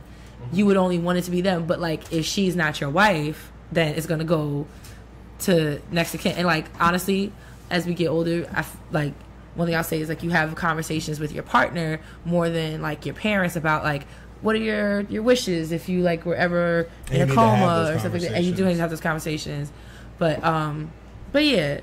So I guess you kind of already answered the last question, which I was worried I was going to put you on the spot a little bit. That sounds like I said a little bitch. Excuse me. A little bit. Is she the one? He said she was. You want to spend your life with? I mean, 4 years in, I would hope so. But, I mean, things happen. Things change. A friend of mine, she had her boyfriend did her wrong. So, but we'll move on from that. That's all a part of the story. It's not. She gotta get over that thing. No, it was pretty. Every movie has a protagonist and an antagonist. You know what I'm saying? Mm-hmm. She just has to mature up. Like this nigga fucked up. Mm-hmm. Dabble with a little bit of unforbidden kidding. Mm-hmm. And he's back on track. You know what I'm saying? Niggas allow a man to get back on track. I'm over you. So actually now we're gonna like switch gears a little bit, and we're just gonna talk about Reek now with. Put your podcast hat on. Basically, take your relationship hat off. Okay. So, what do you think has been your most defining moment in your podcasting experience? When people started asking me to be on their show.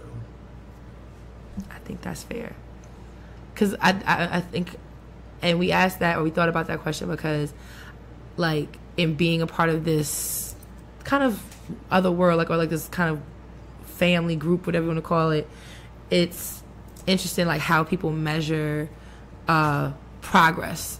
So like I think that us getting certain guests means that like we're doing better, we're making progress, but I don't really feel any differently about like TJ and I. So I don't know if it's like I don't know if I've had a defining moment yet, but let me tell you why it's a defining moment for me. Mm-hmm. Because when you ask someone to be in the show, it's literally for two reasons. Mm-hmm. Either you find them interesting, or you feel like they can increase visibility for your show. Mm-hmm. That's it. Mm-hmm. I have 2,000 followers. Mm-hmm. I'm not increasing visibility for anybody. Yes. This month alone, I've been on like 10 podcasts. You are interesting. People find me interesting. I agree. And the fact that people find me interesting is paramount in me developing myself, just not as a person, just as a person. Like I really feel honor in that I can speak to people. We're just having conversation, but so many people want to have a conversation with me. Just little old me, a nigga from Long Island. That's all niggas really know about me. Nigga from Long Island. I don't have like no major platform behind me. I never had a show. I never been in a movie. I don't know like famous people. Like, oh, Reek, you ever heard him? Yo, this nigga Reek kind of funny. We should have him on our show. That's what I get 100% of the time. And that was like the defining moment when the first person was like, yo, do you want to be a guest on our show? Like, well, me? Exactly. Like, you can shit about what I have to say? To me?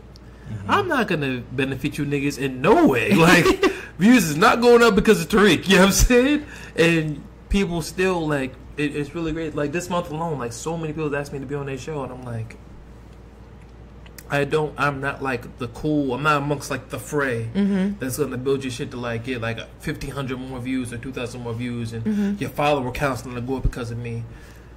But everybody likes me. And that shit is like, that's what I pride myself on. You know what I'm saying? Not because I can't help you out, because you just find me interesting. Still. Yeah. I think that, I mean, it's definitely, I feel like we had that same kind of response on like the first time we were asked to be on somebody else's show. We were like, y'all want to talk to us? Like, you guys are on Horrible Decision. That's a big ass show.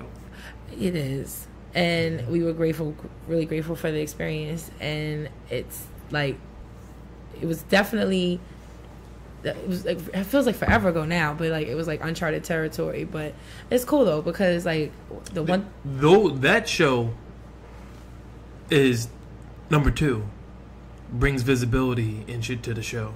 Oh, I'm more than positive that you guys got increased followers and more views because of them. You guys had there was definitely they get like 80,000 views a fucking episode. There's no way in hell. Yeah, but like we interviewed them. We did interview them. We were on their show and we interviewed them separately. We did Weezy first, and then we did with Mandy. But it's still dope though. And I mean, I think. But at its core, I feel like what I love about it is like the opportunity to talk to different people. Like there's people that I would have never thought I'd be across the table from or in front of, and then there's people who I'm like, damn, I think they're like truly interested in and want to hear, want to share what they have to say. But I would say like 99.9% of everybody we've ever talked to has always been like, there's always something interesting about them. So I think sometimes it could be 1 and 2. Like a lot of people have interesting things to say and interesting perspectives. And any perspective that's kind of like different from mine, even if it's frustrating as hell, it's still interesting because it's not what I would normally hear or see or do. So yeah, I mean, I typically go for number 1. Like I'd rather have an interesting person to have a conversation with than somebody who's just going to give me clicks. Because just because you have a following doesn't mean that you're going to interview well. Doesn't mean that you're going to make me and Danielle have to like, make the job easier. Because you could be the most famous person but boring as shit and have nothing to say. And now it's just like, okay, we had an episode with you, but what have we gained? You know what I mean? So it was a touch dry. But so with you being on technically 2 podcasts, because before it became Clubhouse, it was He-Man Woman Hated Club. How was it different being like independent versus being on a network? When we were independent, all the topics and the structure was based on us, which then led to the fact that there was no structure. On the He-Man Woman Haters Club, there was no fucking structure. It was just me saying whatever I had to say, Mouse saying what he ever had to say, the guests and us going back and forth with the guests with pretty much no like docket. Like niggas never had no plan of what we was going to say to these people. We didn't have events what we was talking about. Like we went through 100-some episodes and we prided ourselves of never talking about current events. True. Because we always wanted to make sure that we could maintain interestingness. Like when you listen to our show, you don't know what you're gonna hear until you press play. That was like very big for us. Once we transitioned to loudspeaker, they were really big into structure. Like, you guys have this following, but what are you guys? What do you guys? What can people expect from you guys? Like people expect the unexpected, so why they like us. And then they were like, yo, that's cool, but on a professional level, it will behoove you guys if you guys had structure. So what they did was there was an outline. I remember, I think it was yesterday, the first segment of the show was current events. So I'll go to Mouse, I would say the current event, Mouse would give his reaction to the current event, I'll give a sub-reaction to the said event, we would go back and forth, go to another event, they will galvanize the current events for us, segment's over. Next event, we have the guest, or if we don't have the guest, me and Mouse just say whatever have you. That's the second event. The second event is me and Mouse's freestyle. The third event was listener letters. So it was very more like ABC, regimented. 1, 2, 3. And the people that I know always saying that although the show was dope because me and Mouse are funny people, it felt more regimented. And it wasn't as free flowing. There wasn't like that Clubhouse feel to it. Because with me and Mouse, it was just like a wit fest the whole time. Like I was witty, and then he would respond to my wittiness. He would say something witty. I'll respond to his wittiness because it's literally just me and him. Like the first 3 episodes when we got signed, it was just me and him for like an hour. So, and that's something that we never did because we always had a guest every single week. So now me and Mouse are being reliant on each other, something that we're more capable of doing because we're both witty people. But then it's like it's just a different dynamic than. We never knew what we would talk about prior to getting there. Now it's like we get like an outline sheet of what's going on. Yo, make sure you hit this. Yo, make sure you don't say this. Make sure this goes in there. Make sure you transition this well. You have this ad, place this ad here. Yo, there's no stumble on this ad. Make sure this is next. But make sure your segues is right. All type of everything was very like formulaic in a sense, and it's not as formulaic when you're independent and everything's coming from the soul. You know what I'm saying? Definitely. It's a word. That's always interesting because, I mean, I think this is the first time we've really been able to ask this type of question. It's just kind of like answering that curiosity that I think me and TJ have had, because there is such a, you know, a difference. And you like sometimes and then I think sometimes when people listen to shows and they're like, damn, they used to do that before, or this sounds different or whatever. So like maybe but there being kind of like a method to that madness behind like a shift or a change or something kind of becoming more regimented, more kind of organized versus what it was before. And sometimes that could be helpful, but other times it could take away. Chaos is not going down when you get tied to anything. True. Fair. So, I guess my next question, I guess, would follow along pretty good after this. After that last answer, was, you know, doing this whole podcasting thing. There's a lot of like love that you have to put into it, because you just have to, like, sometimes you don't feel like talking, like, or you don't feel like doing stuff to kind of put yourself out there, put your brand out there. But you like, if you want to see it grow, you have to. But how people define, like, you know, wins and losses, or, you know, highs and lows vary. So like in your experience, what has been like one of the best or highest highs in this experience for you, and what's maybe been one of your like more struggling ones? My highest experience is being recognized by complete strangers, and priding myself for not being a bitch ass nigga when people meet me. True. You know what I'm saying? Not taking myself too serious. And they're like, oh, Reek. Like, yeah, it's me. And then, like, I'm a real person. And then I sit and talk to people and all type of shit. Where, like, that shit, being recognized, because the reason why I put so much onus on that is because everybody can be, like, the funny person in their group of people that they're used to being around. Like, you're used to my sense of humor. You're used to my cadence. You're used to this and that. You find me fun. That's how we all try. That's why we're all friends, because there's a synergy in our personalities that makes us want to be around each other for the rest of our lives. So you can meet a funny person like in your clique, but will complete strangers that don't know my sense of humor find me funny? Will they find me interesting? Will they draw towards what I think is important? Will they draw towards what I think is righteous and all this type of other shit? And once I started speaking, and due to the fact that with Mouse gaining more notoriety with him, and how I was just literally like the guy that had work in the morning, how a crazy amount of people was going towards me and like expressing that to me, and like the request section in Instagram is going through the roof with complete strangers. Like, Reek, yo, when's the show coming? When you having a show? This and that, like that shit. Or when I'm like, even more Reek rants. If you go on YouTube right now, I don't have an episode over like 500 views.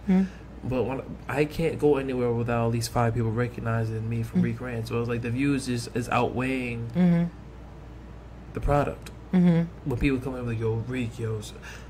Last time, I'm going to Cups and Combos tonight. I know these are not a paid sponsor of you guys, but Kami is like an incredible person. And last Cups and Combos that I went to, 3 people came up to me. It was like, Reek? Like, yeah. And he was like, yo, son, when season 2 coming out, yo, son, you mad fucking funny. That shit is the highest point for me. Just being identified for my work and being admired for my work. The lowest point is when you feel like it's not going anywhere. And when things are starting to plateau. And you don't really see the next phase of it. Like, where more views come of it. Where more notoriety come from it. Where is financial gain going to come from this? Is all this work going to pay off at the end? Or am I just going to be the person that everybody thinks is funny, but we plateau at 15,000 views? Am I a 15,000 views type of person? Am I not a person that can get 100,000 views, 1 million views, 2 million views? What's separating me from the head honchos of this? Yeah. and you start to get into your own head. And when things are monetarily in your favor, and all you have is hope, you can really hit like a low place where you feel like you're wasting time. That's definitely true. And you're putting more money into it than you're actually getting out of it. And the only thing you put money into it is just to speak. And then when you see the amount of podcasts that's coming out, and it's hard to separate yourself from the fray. So like, am I really talking to 10 people a week? Am I putting all this money and effort and time and thought and creativity to speak to 10 people? Am I not worth more than speaking to 10 people? When is it going to be 20? When is it going to be 50? When is it going to be 1,000? So that's like a low point where it's like, is all this going to materialize into something? And you start getting into your own head about your own product. I definitely struck I a nerve there. That. Yeah, I could definitely understand that. For me, I try to make sure that, like, I look to see how many people listen, but I try not to, like, if one person listens, I'm happy. Personally. Absolutely.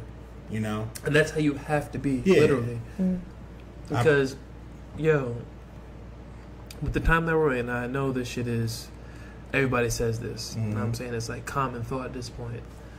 But we're in a position to where we can see literally how everybody on the earth is moving. Which it wasn't like this. Where everything, there was a sort of mystique and like intrigue to how someone was moving.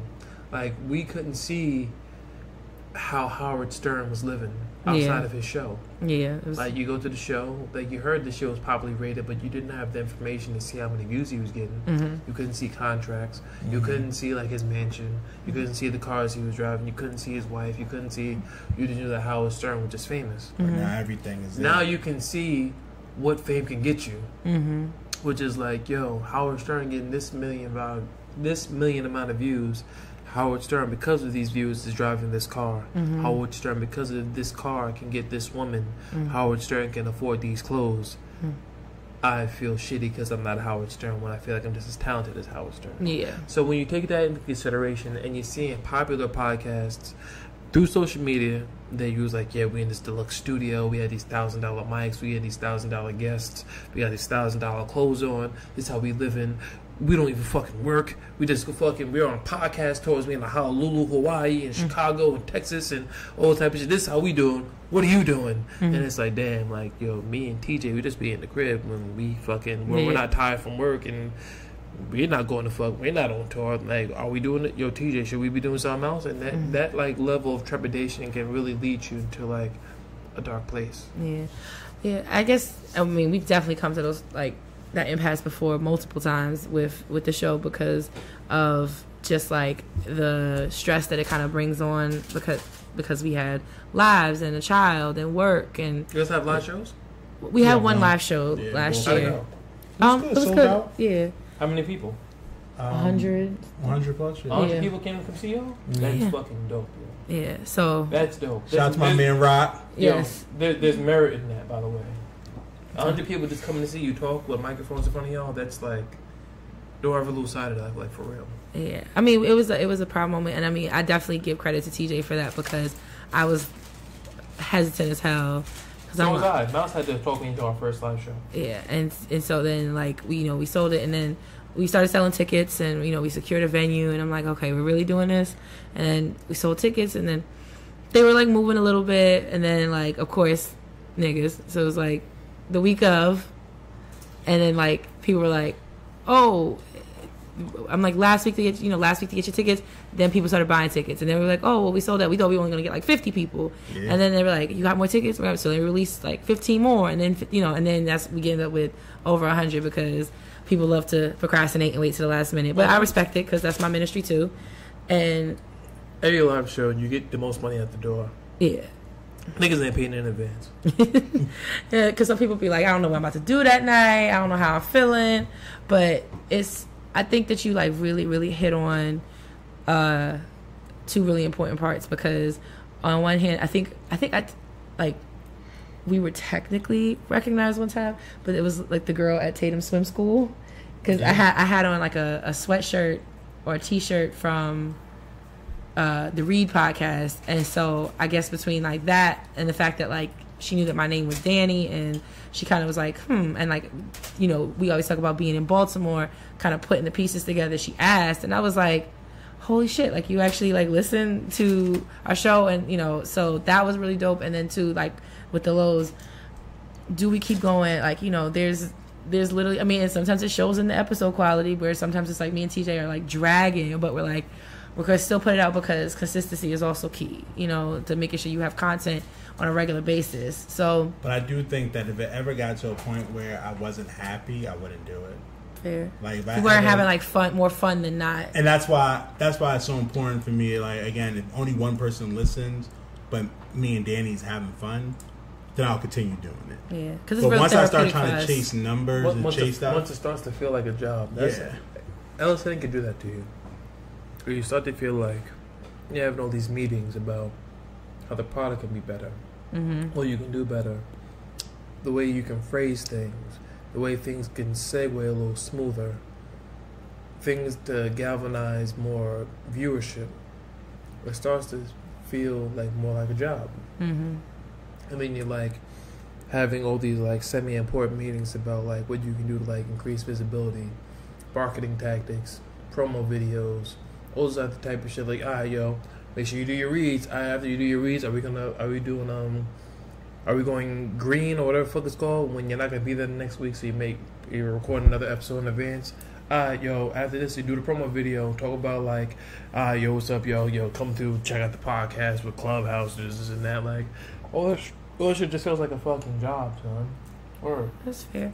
What is a job? Because you're getting paid. Yeah, because it's work. So it's work. It's something. It's just like it's added that different dynamic to it. And I mean, I think it's gonna be like that because like whenever you really like monetize something, and then it's like people will feel as though they have a say because there's now more money or other people's money involved, I should say.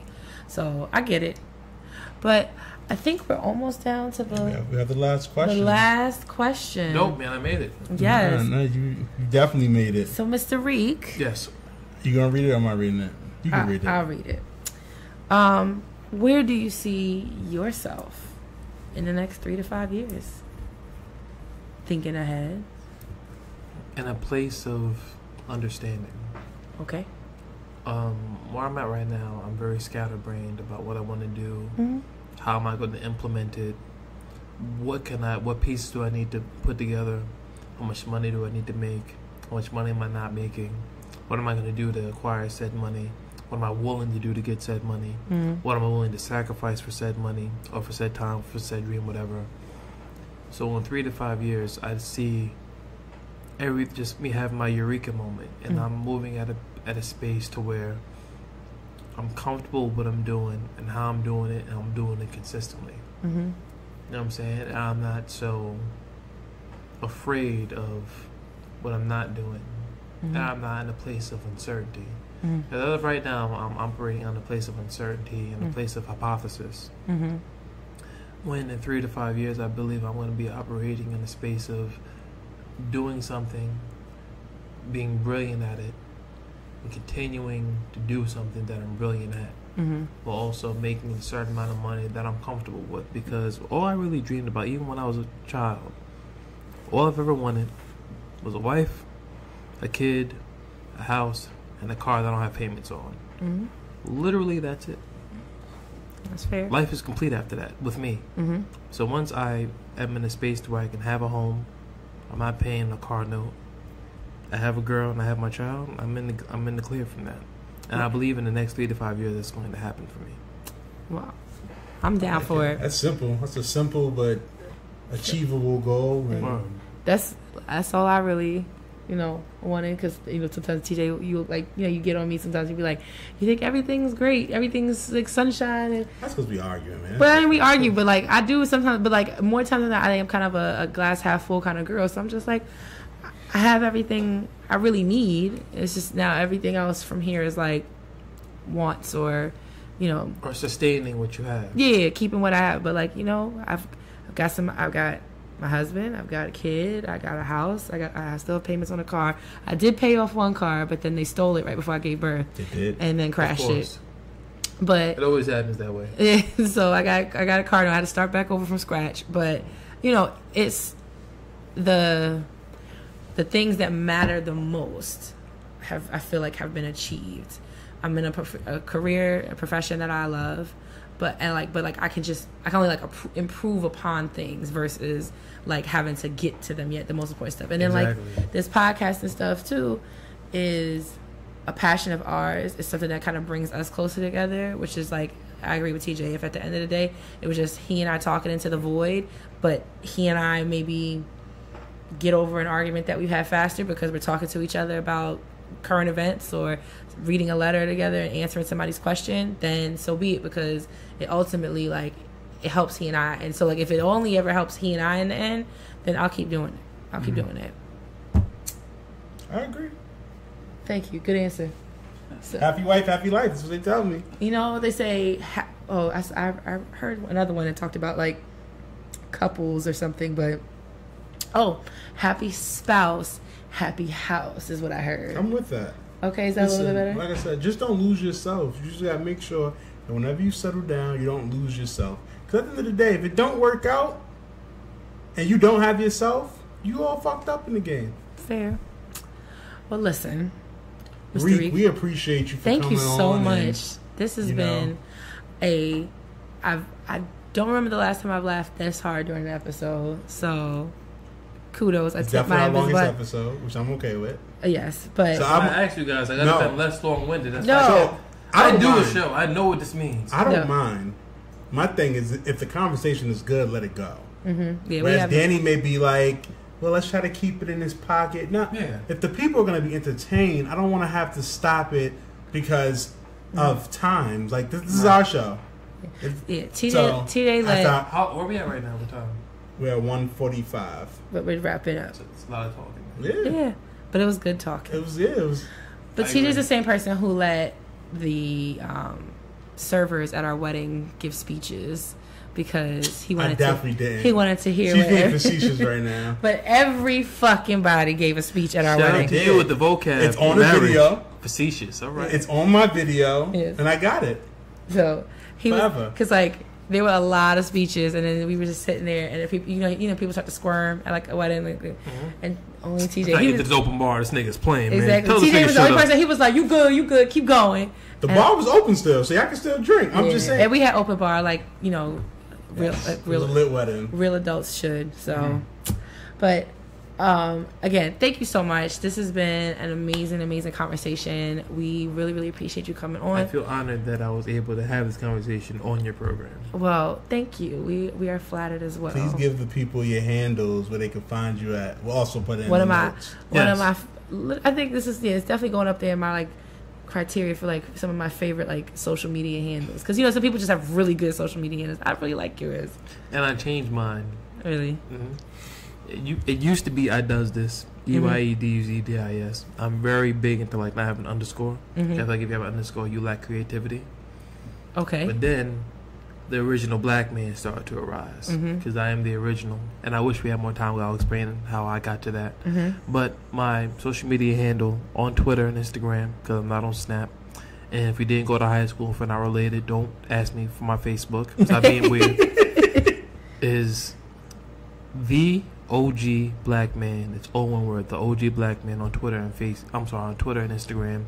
Stay in tune with what I'm doing, and I follow back. Just don't be creepy. Fair enough. Well, folks, we want to thank y'all for listening to yet another episode of Lovers Quarrel. As always, you can find us on Instagram at Lovers Quarrel Show, on Twitter at Lovers Quarrel 7, the number 7. And of course, if you have questions, concerns, emails, comments, feedback, everything, email us at loversquarrelshow@gmail.com. You can find us on any streaming platform, so do the damn thing. Like, share, follow, tag, hashtag, all of that. Just do it. And yet again, I am your girl Dani. And I'm your guy TJ. And I'm Reek. And as always, we fuss. We fight. But we love. Bye. Say bye-bye. Bye-bye.